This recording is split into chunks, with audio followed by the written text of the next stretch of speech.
നമസ്കാരം. എന്ന നിശയിലേക്ക് ഏവർക്കും സ്വാഗതം. CPM അപ്രത്യക്ഷമാവുമോ? ഈ ഒരു ചോദ്യമാണ് ഇന്ന് കേരള സമൂഹം മുഴുവൻ ചർച്ച ചെയ്യപ്പെടുന്ന ചോദ്യം. പിണറായി സർക്കാരിൻ്റെ വീഴ്ചകളെയും അല്ലെങ്കിൽ തിരിച്ചടികളെയും ഒക്കെ തന്നെ പല കോണുകളിൽ നിന്ന് നമുക്കൊന്ന് വിശകലനം ചെയ്തു നോക്കാം. ആദ്യം തന്നെ ഒരു ഭരണവിരുദ്ധ വികാരം ഉണ്ടായിരുന്നു. ഭരണവിരുദ്ധ വികാരം എന്ന് പറയുന്നത് ആദ്യത്തെ CPM ലെഡ് പിണറായി സർക്കാരിനെ ലഭിച്ച ജനപ്രീതി നിലനിർത്താൻ രണ്ടാം കാലയളവിലെ പിണറായി സർക്കാരിന് കഴിഞ്ഞില്ല എന്നുള്ളതൊരു വസ്തുത തന്നെയാണ്. അതിലേറ്റവും പ്രധാനപ്പെട്ടത് ധാർഷ്ട്യം എന്നൊരു ആക്ഷേപമായിരുന്നു. അമിത ആത്മവിശ്വാസം മൂലമുണ്ടായ ഒരു ധാർഷ്ട്യവും ജനങ്ങളിൽ നിന്ന് അകന്ന രീതി എന്നൊരു ശൈലി ഉണ്ടായി. അത് പാർട്ടിക്കുള്ളിൽ തന്നെ വളരെ ഒരു ചർച്ചാ വിഷയമായിരുന്നു. ഘടകകക്ഷികളിലെ ചർച്ചാ വിഷയമായിരുന്നു. സാധാരണക്കാരുടെ ഇടയിലും അത് ചർച്ചാ വിഷയമായി മാറി. അതിനെ അതേ സെൻസിൽ അല്ലെങ്കിൽ തിരുത്തപ്പെടേണ്ട ഒന്ന് തന്നെയാണെന്നുള്ള രീതിയിൽ നേതൃത്വം സ്വീകരിക്കാൻ തയ്യാറായതുമില്ല. പിന്നെ പൗരപ്രമുഖർ, സാധാരണ ജനങ്ങൾ എത്രമാത്രം ഒഫൻഡഡ് ആവും? ഈ പൗരപ്രമുഖർ മായി ചർച്ച നടത്തുന്നു, അതങ്ങ് നടത്തിയാൽ മതി.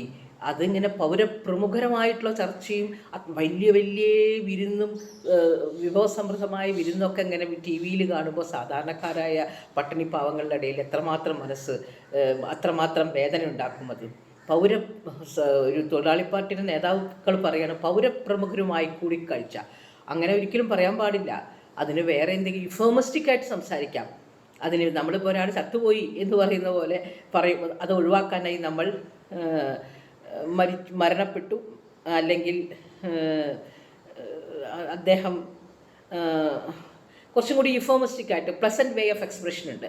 ജനങ്ങളെ മുറിപ്പെടുത്താത്ത രീതിയിൽ തൊഴിലാളി പാർട്ടികൾ അങ്ങനെ പാർട്ടി നേതാക്കന്മാർ പറയുമ്പോൾ നമ്മൾ സാധാരണ അണികൾ മുഴുവൻ സാധാരണക്കാരാണ്. അവർ തൊഴിലാളി പാർട്ടിക്ക് വോട്ട് ചെയ്യുന്നത് എന്തിനാണ്? നമ്മളെ കൂടെ നിർത്തുന്ന അവരാണ് എന്നുള്ള വിശ്വാസത്തിലാണ്. അല്ലെങ്കിൽ BJPക്കോ കോൺഗ്രസിനോ വോട്ട് ചെയ്താൽ മതിയല്ലോ. അപ്പോൾ ആ തൊഴിലാളി പാർട്ടി നേതാക്കൾ തന്നെ പറയുകയാണ് പൗരപ്രമുഖരുമായി ചർച്ച ചെയ്യും. പൗരപ്രമുഖർ നമ്മൾ അത് അജണ്ടയിൽ മനസ്സിൽ വെക്കുക, അത് പരസ്യമായി പറയരുത്. അത് ചോദിച്ചപ്പോൾ എല്ലാവർക്കും മുകുന്ദനും എല്ലാവർക്കും T. പത്മനാഭനും എല്ലാവർക്കും യൂസഫ് അലിയും ആകാൻ സാധിക്കില്ലല്ലോ. ആ കോൺസെപ്റ്റ് തന്നെ ടോട്ടലി അഗെയിൻസ്റ്റ് മാർക്സിയൻ വ്യൂ. അതൊരു എല്ലാവരും യുണീക്കാണെന്നുള്ളത് നമുക്കെല്ലാം അറിയാം. പക്ഷേ മാർക്സിയൻ ഐഡിയോളജി പ്രകാരം എല്ലാവരും ഈക്വലാണ്, സമന്മാരാണെന്ന്. പക്ഷെ നമുക്കെല്ലാവർക്കും അറിയാം എല്ലാവരും യൂണിക്കാണ്. ഈ എല്ലാവരും ഈക്വലാണെന്നുള്ളത് വളരെ നമ്മുടെ ഈ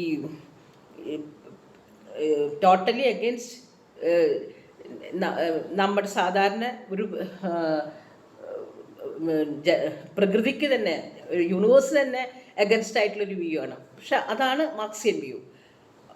അവർ തന്നെ അത് പറയുകയാണ്, മാർക്സിസ്റ്റുകാർ തന്നെ അത് പറയുകയാണെങ്കിൽ പിന്നെ സാധാരണ ജനങ്ങളിൽ അവശേഷിക്കുന്നൊരു വിശ്വാസം കൂടി ഇല്ലാതാവാൻ അധികമൊന്നും വേണ്ടല്ലോ. എന്നിട്ട് ധൂർത്ത് കാണിച്ചു. അവിടെ ഈ നവകേരള സദസ്സ് എന്ന് പറഞ്ഞ് ധൂർത്ത് കാണിച്ചു പൗരപ്രമുഖർ. അപ്പോൾ അതൊക്കെ വല്ലാണ്ട് ഒഫൻഡഡ് ആയിട്ടുണ്ട് എല്ലാവരും.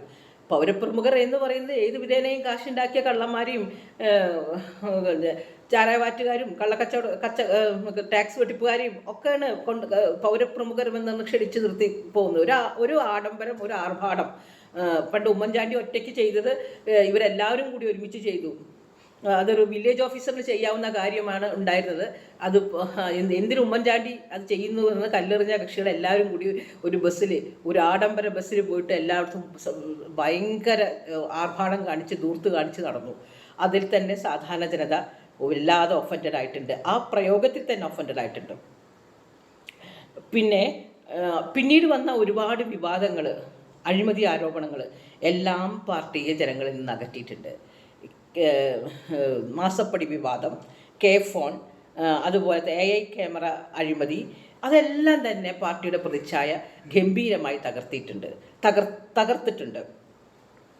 അതുമാത്രമല്ല, പിന്നീട് ക്ഷേമ പെൻഷൻ നൽകാനുള്ള ഒരു കാലവിളംബം ഉണ്ടായതോടുകൂടി, അതുപോലെ തന്നെ രൂക്ഷമായ സാമ്പത്തിക പ്രതിസന്ധി എല്ലാം തന്നെ സാധാരണ അടിത്തട്ടിലുള്ള ആൾക്കാരുടെ പാർട്ടിയിലുള്ള വിശ്വാസത്തിൽ വിള്ളലുകൾ ഉണ്ടാക്കിയിട്ടുണ്ട് എന്നുള്ളത് ശരിയാണ്. അപ്പം അതൊന്നും ഇതൊക്കെ നടക്കുമ്പോഴും അമിത ആത്മവിശ്വാസമായിരുന്നു.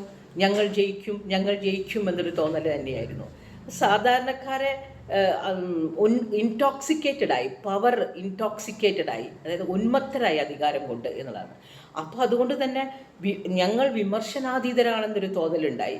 മാധ്യമങ്ങളോടുള്ള ഒരു സമീപനം എന്ന് പറഞ്ഞാൽ വളരെ ജനാധിപത്യ വിരുദ്ധമായിട്ടായിരുന്നു. മാധ്യമങ്ങളെ അസഹിഷ്ണുതയോടെ ആണ് പിണറായി വിജയൻ കണ്ടിരുന്നത്.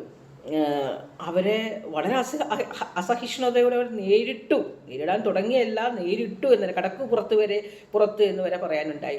കുറച്ച് മിതത്വം, നമുക്ക് ഇഷ്ടമില്ലാത്ത കാര്യങ്ങളൊക്കെ ഉണ്ടാവും, പക്ഷെ മിതത്വം പ്രയോഗിക്കുന്നല്ല ഒരു നേതാവ് അവനവൻ ഉപയോഗിക്കുന്ന ഭാഷയിലൊക്കെ മിതത്വം പാലിക്കേണ്ടതാണ്. മാത്രമല്ല, ജനാധിപത്യപരമായ സംവാദങ്ങളിലേക്കുള്ള ഒരു വാതിൽ കൊട്ടിയടച്ചു എന്നുള്ളതാണ് ഉണ്ടായിട്ടുള്ളത്. അങ്ങനെ പലതിൻ്റെയും പരിണതഫലമായി നല്ല കാര്യങ്ങൾ ഒരുപാട് ചെയ്തിട്ടുണ്ട്. പക്ഷെ നമ്മൾ എത്ര പാൽപ്പായസം കൊടുത്താലും അതിലൊരിത്തിരി കറുപ്പ് കണ്ടിട്ടുണ്ടെങ്കിൽ പിന്നെ പോയില്ലേ പുത്തൻ. അതോടുകൂടി ചെയ്ത നന്മകളെല്ലാം തന്നെ വിസ്മൃതിയിലാവും. അപ്പോൾ അങ്ങനെ വോട്ട് നില അല്ലെങ്കിൽ സീറ്റ് നില കേവലം 26 ചുരുങ്ങി. LDFന് കൂട്ടി 35 ഘടകകക്ഷികളെല്ലാം കൂടിയിട്ട്. അത് CPMന് ഏറ്റ വലിയൊരു പരാജയമാണ്.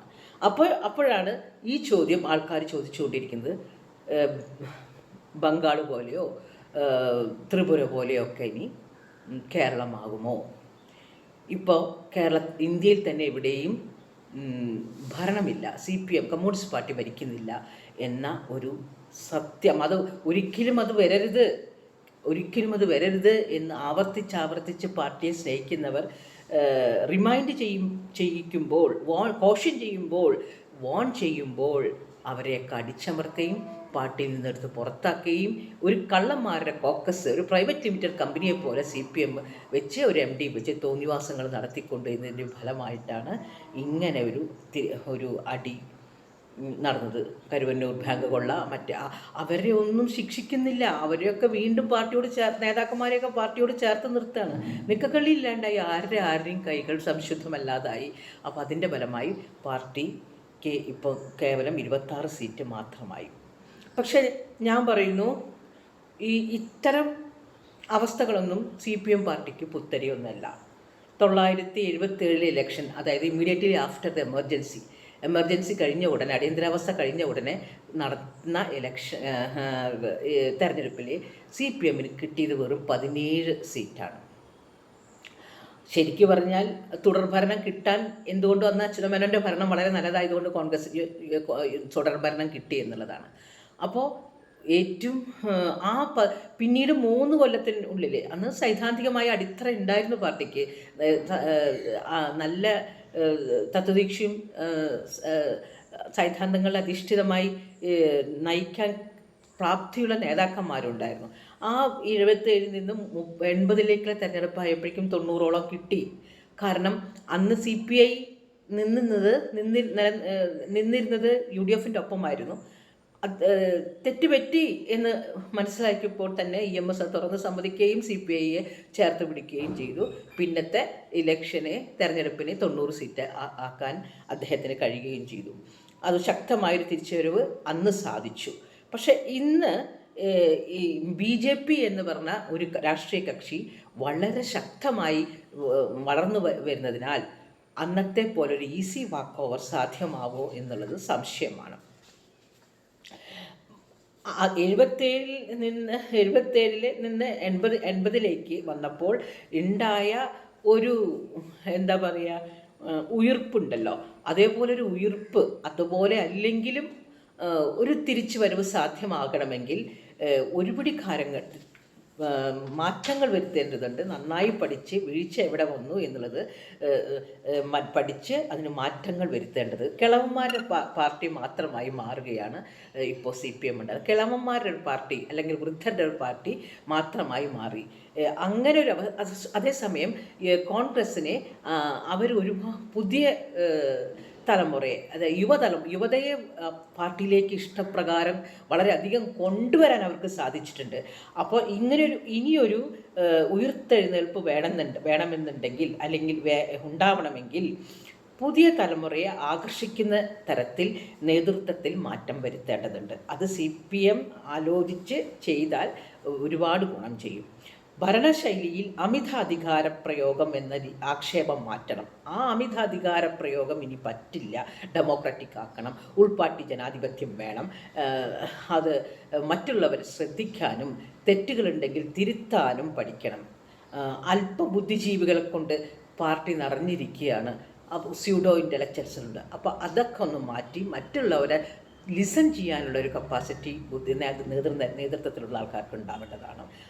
ഡീസെൻട്രലൈസേഷൻ ഓഫ് പവർ വേണം. അമിതാധികാരം വേണ്ട. വ്യക്തിപൂജ പാടില്ല. ഇപ്പോൾ എല്ലാ പോസ്റ്ററുകളും പിണറായി വിജയൻ്റെ പടം വെച്ചിട്ടുള്ള ഒരു പോസ്റ്റേഴ്സാണ് ഇറങ്ങുന്നത്. അത് CPM എന്ന് പറഞ്ഞ പോലെ ഒരു പാർട്ടിക്ക് ഒരിക്കലും പാടില്ലാത്തതാണ് വ്യക്തി ആരാധന, വ്യക്തിപൂജയെല്ലാം തന്നെ. കാരണം അവിടെ അരിവാൾ ചുറ്റുക നക്ഷത്രം എന്നതിന് പകരം CPM പിണറായി അത് വലിയൊരു തെറ്റായി. പിണറായി അങ്ങോട്ട് ഉയർന്നു പോകുമ്പോൾ തിരുത്താൻ ആരും ധൈര്യപ്പെട്ടുമില്ല. പിന്നെ ഒരുപടി നല്ല കഴിവുകളുള്ള നേതാവാണ് അദ്ദേഹം ഇങ്ങനെ സെനാനിലാണ് 89-92 വയസ്സായ ആൾക്കാർ മാറി നിൽക്കണം. അപ്പോൾ അദ്ദേഹം പറയുന്നത് എന്താ പ്രവർത്തിക്കുന്നത് അദ്ദേഹത്തിന് അറിയില്ല, അവരുടെ പ്രായത്തിൻ്റെ ഇതുണ്ട്. അപ്പോൾ അതിനെ മാറ്റി നിർത്താനോ ഒന്നും ആരും തയ്യാറായതുമില്ല. തിരുത്താനും ആരും തയ്യാറായില്ല. എല്ലാവരും കീഴ്പ്പെട്ടു എന്നുള്ളതാണ്. അത്രയ്ക്കും സൈദ്ധാന്തികമായ ജ്ഞാനമുള്ള നേതാക്കന്മാരും അവിടെ ഉണ്ടായില്ല. അതുകൊണ്ട് തന്നെ വിവിധയെ ആകർഷിക്കുന്ന തരത്തിലുള്ള നേതാക്കളും ഭരണശൈലിയിലെ അമിതാധികാരം എന്ന ആക്ഷേപവും ഇല്ലാതാക്കേണ്ടതുണ്ട്. പിന്നെ സാമ്പത്തിക പ്രതിസന്ധിയും വികസന മുരടിപ്പും പരിഹരിക്കാവുന്ന രീതിയിലുള്ള നയങ്ങൾ രൂപീകരിക്കണം. അതിനെ കുറച്ചും കൂടിയൊക്കെ തുറന്ന സമീപനമായിരിക്കണം. ഇതൊക്കെ ചെയ്താൽ തന്നെ ഒരു പരിധിവരെ മാറ്റങ്ങൾ ഉണ്ടാക്കാൻ. ഇപ്പോൾ നമ്മൾ നോക്കുമ്പോൾ ഈ ജോർജ് ഓർവെലിൻ്റെ അനിമൽ ഫാമിൽ ജനലയിൽ കൂടെ എത്തിച്ചു നോക്കുന്ന മറ്റു മൃഗങ്ങൾക്ക് പന്നി ഏതാ മനുഷ്യരേതാ എന്ന് മനസ്സിലാകാത്ത ഒരു അവസ്ഥ വരുന്നുണ്ട് എന്ന് പറയുന്നുണ്ട്. അപ്പോൾ ഈ ഏത് BJPയും കോൺഗ്രസും CPM കമ്മ്യൂണിസ്റ്റ് പാർട്ടിയും തമ്മിലുള്ള വ്യത്യാസം മനസ്സിലാകുന്നില്ല. എല്ലാം ഒന്നായ പോലെ എന്ന് നമുക്ക് തോന്നുന്നുണ്ട്. അപ്പോൾ പിന്നെ ആർക്ക് വോട്ട് ചെയ്താലും എന്താ എന്നൊരു തോന്നലിൽ നിന്നാണ് എന്നാ കിടക്കട്ടെ തമ്മിൽ ഭേദം തൊമ്മൻ എന്ന് പറഞ്ഞൊരു വോട്ട് കൊടുത്തത്. മാത്രമല്ല അവർ ഇടതുപക്ഷമായി പ്രവർത്തിച്ചു. ഈ കാലയളവിൽ കോൺഗ്രസ്സുകാർ ഇടതുപക്ഷമായി പ്രവർത്തിച്ചു എന്നുള്ളതും വലിയ കാര്യം തന്നെയാണ്. CPM എന്ന് പറഞ്ഞ ഒരു പാർട്ടി അതിൻ്റെ എല്ലാ പ്രതാപത്തോടു കൂടിയും തിരിച്ചു വരികയാണെങ്കിൽ ജനത രണ്ട് കൈയും നീട്ടി സ്വീകരിക്കും. കേരളത്തിലെ ജനങ്ങളുടെ രാഷ്ട്രീയ പ്രബുദ്ധതയ്ക്ക് കുറവ് വന്നിട്ടുണ്ട്, രാഷ്ട്രീയ പ്രബുദ്ധത മങ്ങിപ്പോയിട്ടുണ്ടെങ്കിലും പാടേ മാഞ്ഞു പോയിട്ടില്ല, പാടേ നശിച്ചു പോയിട്ടില്ല. അതിനു മുന്നേ തന്നെ തിരുത്തി വരികയാണെങ്കിൽ ഈ അക്യുമുലേഷൻ ഓഫ് വെൽത്ത്, അല്ലെങ്കിൽ സെൻട്രലൈസേഷൻ ഓഫ് പവർ, പിന്നെ അധികാരം കൊണ്ടുള്ള ഉന്മത്തത അതൊക്കെ മാറ്റി കുറച്ചും കൂടിയും ദർശനങ്ങളോട്, കാർൽ മാർക്സിൻ്റെ ദർശനങ്ങളോട് സൈദ്ധാന്തങ്ങളോട് അടുത്ത് നിൽക്കുന്ന ആൾക്കാരെ, അല്ലെങ്കിൽ മാതൃകാ എക്സംപ്ലറി ആയിട്ടുള്ള ലീഡേഴ്സിനെ കൊണ്ടുവരികയാണെങ്കിൽ കുറച്ചും കൂടിയൊക്കെ നമുക്ക് മാറ്റം പ്രതീക്ഷിക്കാം.